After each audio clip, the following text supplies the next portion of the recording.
അപ്പോൾ first day of RFC എന്ന് പറയുന്നത് സ്ക്രൂട്ടിനി ഡേ ആണ്. സ്ക്രൂട്ടിനി എന്ന് പറയുമ്പോൾ ഇതിപ്പോൾ ശരിക്കും ഇന്ത്യയിൽ നിന്നുള്ള അക്രോസ് ഇന്ത്യയിൽ നിന്നുള്ള വണ്ടികൾ വരും.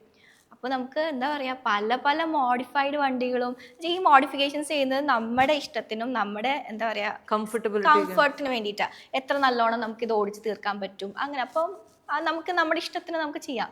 അപ്പോൾ ഒന്ന് ആലോചിച്ച് നോക്കിയാൽ നമുക്ക് ഫുൾ പല പല വണ്ടികൾ കാണാം, പല സ്റ്റേറ്റിൻ്റെ വണ്ടികൾ കാണാം. സ്ക്രൂട്ടിനി ഡേക്ക് ഇവരത് ചെക്ക് ചെയ്യും. അതായത് ഈ സ്റ്റാൻഡേർഡ്സ് ഉണ്ട്. അതായത് ഇപ്പോൾ റോൾ കേജ് വേണം. അതായത് എക്സാമ്പിൾ പറഞ്ഞ ഇപ്പം നമ്മൾ മറിഞ്ഞു എന്ന് വെക്കുക, നമ്മൾ ഉള്ളിൽ ക്രഷ് ആയി പോവാതിരിക്കാനാണ് ഈ റോൾ കേജ് വെക്കുന്നത്, സീംലെസ് പൈപ്പ് വെച്ചിട്ട്.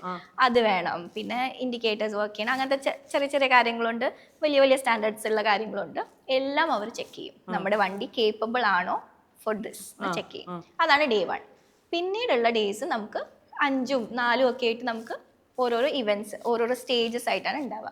അപ്പോൾ ഒരു ദിവസം ഇപ്പോൾ ഫസ്റ്റ് ഡേ നമുക്കൊരു 4 സ്റ്റേജാണ് ഉണ്ടായിരുന്നത്. അപ്പോൾ ആ 4 സ്റ്റേജും ഈ കാട്ടിൻ്റെ ഉള്ളിലായിരുന്നു. അപ്പോൾ SS special stage 1, special stage 2 അങ്ങനെയാണ് വെക്കുക. അപ്പോൾ നമ്മളടുത്ത് പറയും SS1 ഈ ഏരിയയിലാണെന്ന് പറയും. ആ ഏരിയയിൽ നമ്മൾ പോകുന്നു, അവിടെയുള്ള ട്രാക്ക് നമുക്ക് ബ്രീഫ് കാണിച്ചു തരും. ഒരു വാക്കിംഗ് റെക്കെ നമ്മളെ കൊണ്ടുപോകും. അവിടുത്തെ ആൾ ഇങ്ങനെയൊക്കെയാണ് ചെയ്യേണ്ടത്, ഇന്നതാണ് കോഴ്സ്. തിരിച്ചു വരുമ്പോൾ നമ്മൾ ഈ വഴി വരണം എന്നൊക്കെ അവർ പറഞ്ഞു തരും. നമ്മൾ നടന്നു നോക്കും. നടന്നു നോക്കി ട്രാക്ക് ഒന്ന് മനസ്സിലാക്കി അത് ഓടിക്കാൻ ഇറങ്ങും. ഓടിക്കാൻ ഇറങ്ങുന്നത് അവർ പറയുന്ന ഒരു ഓർഡർ ഉണ്ട്, സ്റ്റാർട്ട് ഓർഡർ വെച്ചിട്ടാണ് ഇറങ്ങുക. അപ്പോൾ ചിലപ്പോൾ ഞാൻ ഫസ്റ്റ് ഇറങ്ങണമായിരിക്കും, സെക്കൻഡ് ഇറങ്ങണമായിരിക്കും. അതൊക്കെ അവരുടെ ഇഷ്ടം കൊണ്ടാണ്, നമ്മുടെ ലക്ക് ബേസും കൂടി ഉണ്ട് അതിൽ. അപ്പോൾ അത് ഓടിച്ച് തീർക്കണം. അപ്പം അങ്ങനെ 4 സ്റ്റേജും തീർക്കണം. സെക്കൻഡ് ഡേ ആകുമ്പോൾ 5 സ്റ്റേജസ് ഉണ്ടായിരുന്നു. അതിൻ്റെ അടുത്ത ദിവസം 5 സ്റ്റേജസ് ഉണ്ടായിരുന്നു. സോ ഇങ്ങനെയാണ് ഇതിൻ്റെ ഒരു രീതി വരുന്നത്.